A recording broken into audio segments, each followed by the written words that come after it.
Assalamualaikum warahmatullahi wabarakatuh. Selamat siang teman-teman proud semuanya. Kembali lagi bersama saya, tetap di Cut Divat, pastinya sebagai host podcast hari ini. Senang bertemu teman-teman lagi di Proud Podcast. Hari ini kita kedatangan tamu, yaitu Syifaul. Halo Syifaul. Halo. Assalamualaikum dulu ya. Assalamualaikum Syifaul. Waalaikumsalam. Ya santai aja Paul. Iya. Nervous banget ya Paulnya. Enggak. Santai aja. Paul apa kabar? Alhamdulillah. Baik ya. Sekarang kegiatan akhir-akhir ini lagi ngapain? Ya kayak mahasiswa biasa ya kampus. Semester akhir juga ya? Enggak. Karena kemarin jatahnya kan angkatan 20. Cuman karena cuti setahun jadi udah jadi angkatan 21. Oh, enak juga ya. Nggak terlalu terbebani sama skripsi dan judul ya. Gak apa-apa. Tapi semoga dimudahkan selalu ya. Amin. Nah, teman-teman, ini namanya Syifaul. Syifaul ini dia merupakan mahasiswa teknik arsitektur ya, Paul ya. Dan dia ini juara lomba di MTQ mahasiswa tingkat nasional di Universitas Brawijaya Jawa Timur. Nah, itu total pesertanya kira-kira 95 orang ya, Paul ya? Sebenarnya itu kalau perempuannya doang. Dan itu perempuan khusus dekorasi doang. Khusus tapi kalau dekorasi umumnya 200 sekian. Wow, berarti Paul juara 1 di Putri yang dekorasi. Keren gak tuh? Nah, kita mau nanya-nanya nih Paul tentang kaligrafi yang Paul buat. Nah, jadi sekedar informasi teman-teman ya. Jadi dulu aku sempat satu sekolah dengan Paul. Jadi aku panggilnya Paul gitu. Panggilan sayangan. Jadi Paul ini sejak SMP itu sudah memang berminat kaligrafi ya Paul ya. Yeah. Aku dulu juga sering lihat Paul itu suka kaligrafi, suka ikut-ikut MTQ. Nah, tapi yang aku penasaran, apa ini yang pertama kalinya Paul ikut tingkat nasional? Atau ini mungkin yang kedua kali, udah yang ketiga kali? Boleh diceritain Paul? Kayaknya udah banyak kali sebenarnya. Udah banyak kali. Cuman bedanya kalau yang ini yang offline, yang sebelumnya online semua. Oh gitu. Terus kalau yang offline kan langsung mentok di situ terus kan buatnya. Sedangkan kalau offline kita bisa nyicil. Kalau yang online-nya kita bisa nyicil. Ngerjain ini dulu gitu. Cuma nggak ketahuan. Itu beda, nggak ketahuan kan. Cuman nggak pernah menang. Gak pernah menang. Cuman nggak pernah menang. Kalau online itu diawasinya gimana? Dia 8 jam. Prosesnya itu 8 jam. Itu pada dasarnya kalau MTQ mahasiswa ataupun MTQ umum dia tetap 8 jam. Dimana mulainya dari biasa jam 9 atau jam 8 pagi. Itu sampai asar. Dan di situ kita mentok cuman kita ngebawa barang-barang kita ngerjainnya di situ dari awal sampai habis. Oh gitu. Itu sebenarnya. Ada kayak direkam gitu nggak selama pekerjaan? Kalau yang online ya, ada direkam gitu? Nggak ada. Enggak. Cuman diawasi. Misal ada batas yang nggak boleh dilewatin sama orang luar. Jadi kita kayak di lapangan ataupun di aula besar.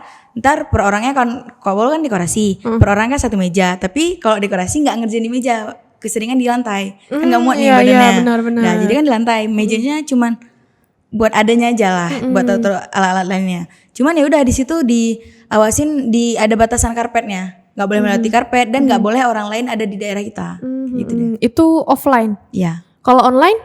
Kita videoin potongan-potongannya aja, karena kan kok 8 jam kan panjang. Iya panjang banget. Potongan-potongannya Betul. Selama Paul ikut lomba itu memang dari sejak SMP kan? Iya. Ya kan? Itu pertama kali lomba di mana tuh seingat Paul? Kalau SMP di pesantren. Pesantren ya. Antar pesantren kan.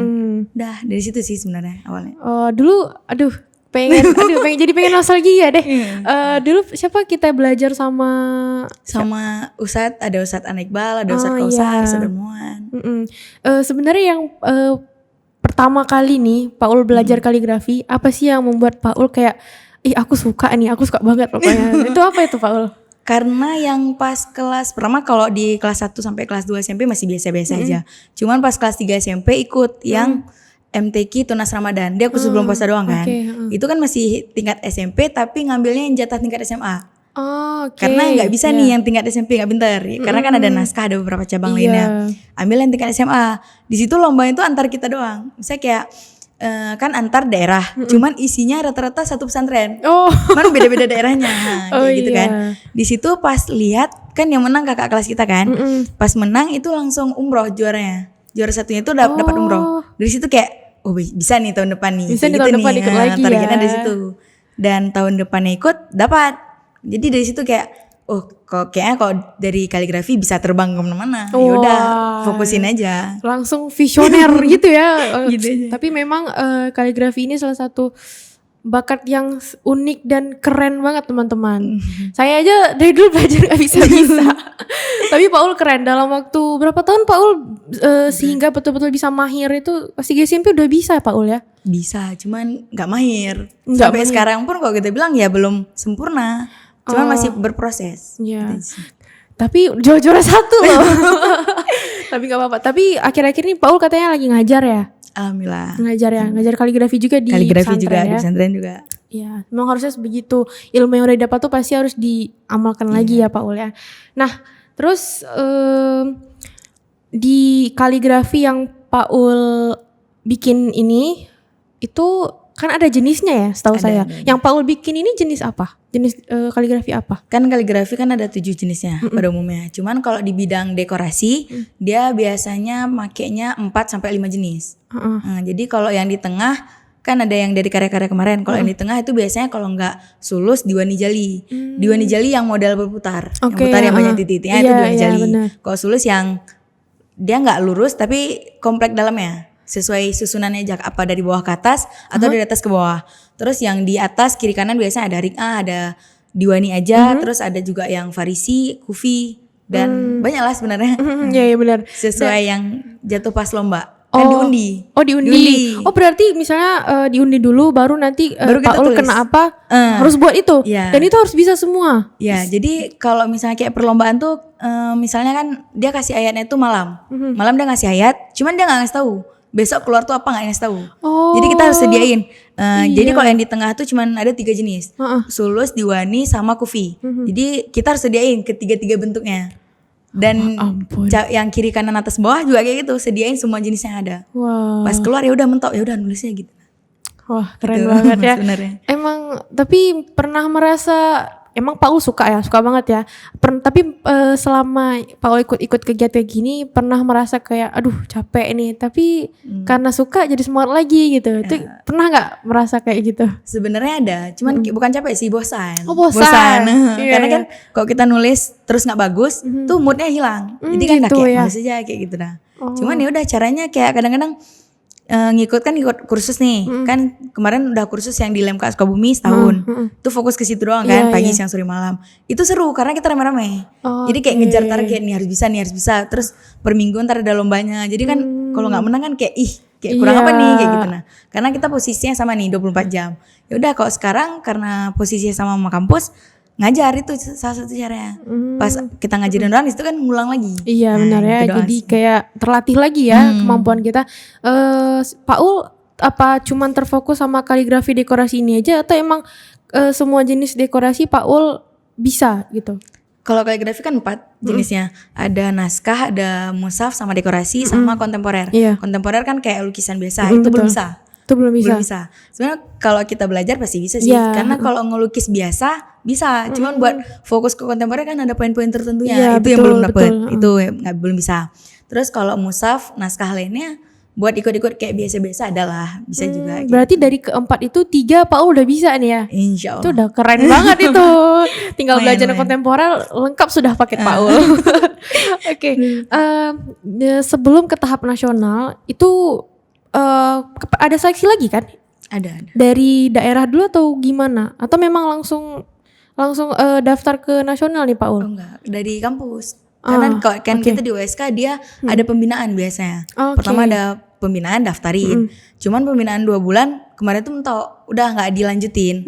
Terus tiba-tiba ada kayak informasi kalau dibuka seleksi M3 kampus. Cuman naiknya dari teknik dulu. Dari teknik dulu, ke menang. kampus. Menang di teknik, naik ke kampus. Dari kampus menang lagi baru ke nasional. Yang ngurusnya gitu. kampus semua. Yang ngurusnya kampus semua. Wah. Berarti gak langsung ke nasional ya. Ada tahap-tahapnya dan itu pasti berat. Tapi Paul bisa alhamdulillah ya Paul. Itu Paul lihat pesaing-pesaingnya itu gimana tuh Paul? Berat sebenarnya. Berat ya. Berat. Karena kalau di Aceh kan emang rame yang bisa. Rame yang bisa. Cuman itulah kelebihannya sedikit. Kemarin kan cuti setahun. Jadi di situ kan udah kompres duluan. Udah pacu duluan, habis itu udah karena kita sering berkarya kan setahun yang lalunya. Jadi kan udah biasa, sedangkan yang di sini rame bisa, tapi karena udah lama nggak latihan jadi kan nggak bisa. Itu dia poinnya teman-teman. Jadi percuma kalau bisa, tapi kalau nggak diasah ya Pak Ul ya. Nggak diasah lagi sih. Kalau bisa karena biasa. Nah, nanti editor tolong munculin foto dari karya Pak Ul. Nah, aku pengen nanya itu boleh nggak Pak Ul jelasin dikit tentang kaligrafi yang Pak Ul buat ini? Maksudnya dari bentuknya, maknanya, terus konsepnya itu gimana Pak Ul? Sebenarnya kalau di dekorasi dia punya ketentuan yang udah pasti kan, kayak ukuran-ukuran yang letak kolomnya kan ada kolom yang di tengah, terus ada kiri kanan atas bawah itu ada aturannya. Terus adanya desainnya yang buat pinggir-pinggiran tuh dari diri kita sendiri. Mungkin lihat dari contoh-contoh punya senior-senior dari guru-guru. Ataupun kita nengok di Pinterest. Pinterest kan banyak kan yang lukisan-lukisan Turki. Dari situ kita mau ambilin potongan bunganya yang ini. Desain sendiri, rangkum sendiri. Gitu. Sehingga jadi satu. Terus ntar kita kalau di lomba kita bawanya per fotokopiannya. Per fotokopiannya? Dari desain yang kita buat. Di lomba tuh dibensinin dulu, baru dicat warnain per blokannya. Panjang sebenarnya. Jadi berapa lama durasi itu pengerjaannya? 8 jam? 8 jam harus selesai dari papan putih kosong. Dan itu cukup Pak Ul rasa? 8 jam itu cukup? Kalau kita sering latihan. Kalau kita sering latihan cukup? Kuncinya cuma tryout. Kalau kita sering tryout kita bisa. Tapi kadang-kadang kalau di hadiah lomba kan gak tahu kan. Kadang bensinnya gak jelas lah yang gak bisa. Ataupun catnya yang bikin lama. Ataupun poskanya habis. Nah jadi itu harus dipersiapin dulu sebenarnya matang. Kalau udah aman insya Allah aman. Berarti itu ayat apa itu Pak Ul yang Pak Ul bikin di kaligrafi ini? Kalau kemarin Al-Isra kalau nggak salah. Al-Isra, hanya tulisan Al-Isra gitu? Enggak, surahnya. Dia surah Al-Isra ayat 35 sampai 36. Gitu. Dia biasa kalau dekorasi 4 sampai 5 baris Al-Qur'an. 4 sampai 5 baris Al-Qur'an. Dalam satu kertas besar itu. Itu pakai papan. Pakai papan. Gimana caranya harus bisa muat ya Pak Ul ya? Makanya kita nyusunnya dari Hamin sehari dikasih ayatnya. Biar tahu kan, misalkan udah ada kolom. Ini kependekan di sini. Karena pemotongan ayat kan nggak bisa sembarangan. Ntar kan beda arti lagi. Benar. Jadi harus disesuaikan kali memang. Begitu. Rumit kan sebenarnya ya Pak Ul ya. Tapi keren banget Pak Ul bisa. Aduh. Oke, tadi pengerjaannya selama 8 jam Pak Ul ya. Nah, sistem lombanya itu gimana kok boleh tahu Pak Ul? Apa dia pas Pak Ul ngerjain kemarin itu memang di Universitas Brawijayanya dan itu selama 8 jam dari pagi sampai sore. Nah, memang Pak Ul di situ hanya di situ terus selama pengerjaan. Iya. Karena 8 jamnya dari jam 9-an sampai sebelum asar. Yang ada breaknya tuh cuma sholat makan doang. Sholat makan doang. Selain itu nggak ada. Nggak ada. Dan itu emang full dari pagi sampai sore. Pernah ngeblank nggak gitu? Itu sering. Itu sering. Karena kan posisinya pertama kaki sakit kan, karena kita kan berlutut kan di ke bawah. Lantai ya. Kan di lantai kan, kalau ke atas meja nggak muat, badannya nggak muat nih. Karena posisi semuanya juga jarang kok di atas lantai, kecuali udah cuman bidang moskain doang, lukisan-lukisannya. Selebihnya emang di lantai. Jadi palingan kadang kebas kaki, kebas tangan. Paling ya udah berhenti bentar doang. Cuma karena udah kayak kita punya target kan, harus selesai nih. Terus nengok lawan kiri kanan, ya udah pasti udah pada pacu ngerjain nih, ketinggalan ya kan. Kejar-kejaran. Terus memang selama 8 jam itu berarti tadi break cuman makan dan sholat. Iya. Kalau misalnya ada yang tiba-tiba sakit itu gimana Pak Ul? Pernah ada? Pernah, yang langsung didiskualifikasi. Didiskualifikasi, sayang kali ya. Malahan di situ kalau ketahuan bahwa kan kita udah nyusun nih malam di hotel kan, udah nyusun, nggak boleh bawa fotokopiannya, nggak boleh bawa contohnya. Jadi sampai situ intinya apa yang udah dihafal lagi. Berarti harus dihafal juga ya? Bentuk-bentukannya. Begitu. Yang dia kasih cuman perinan ayatnya doang, yang lurus doang udah kayak Al-Quran, potongan Al-Quran. Tinggal kita yang gabungin jadi satu gitu ya. Wah, keren juga. Aduh, saya bayangin aja udah pressure teman-teman. Tapi Pak Ul bisa karena terbiasa latihan dari dulu Pak Ul ya. Dan juga Pak Ul MTQ juga Pak Ul ya. MTQ itu juara kemarin harapan. Nasional tapi harapan. Bukan, itu yang MTQ provinsi dulu dah. Provinsi. Dia kan ada kabupaten. Menang di kabupaten naik ke provinsi. Cuman kalau bedanya mahasiswa sama provinsi, kalau mahasiswa batasan umurnya ya selagi dia mahasiswa. Kalau provinsi sampai umur 33 tahun. Oke. Jadi di situ lawannya ya udah ibu-ibu, udah pro semua ya. Udah. Betul. Makanya di situ sih. Harapan berapa? Harapan 3 ya. Itu di mana kemarin lombanya? Di Semelu. Wah, berarti gak hanya kaligrafi teman-teman nih MTQ ini, Masya Allah. Udah ada yang ngantri belum Pak? Aduh, kalau itu belum. Boleh nih dihubungi ya nanti. Oke, dan pas Paul ngerjain kaligrafi itu ditonton rame orang. Iya. Selama 8 jam itu. Selama 8 jam. Cuma makanya kan dibatasin. Iya. Kemarin tuh pas yang di nasional itu 2 kali. Ada penyisihan, ada final. Pas penyisihan di ruang tertutup memang. Jadi orangnya cuman batasannya pintu doang. Karena kayak aula kayak gitu. Jadi kiri kanannya gak bisa masuk. Terfokus ya. Jadi cuman juri di depan, yang nontonnya cuma di pintu belakang. Tapi kalau pas di finalnya itu udah kayak di tempat bola stadion, hampir kayak stadion. Wow. Nah, stadion mini kayak gitu kan. Jadi udah orang bisa nengok dari atas kiri kanan. Lihatin di selama 8 jam. Jurinya juga duduk di situ sama-sama. Jurinya juga 8 jam. Waduh. Gitu. Gimana nggak gugup ya? Emang benar-benar diawasi, berasa CCTV. Oke, Pak Ul.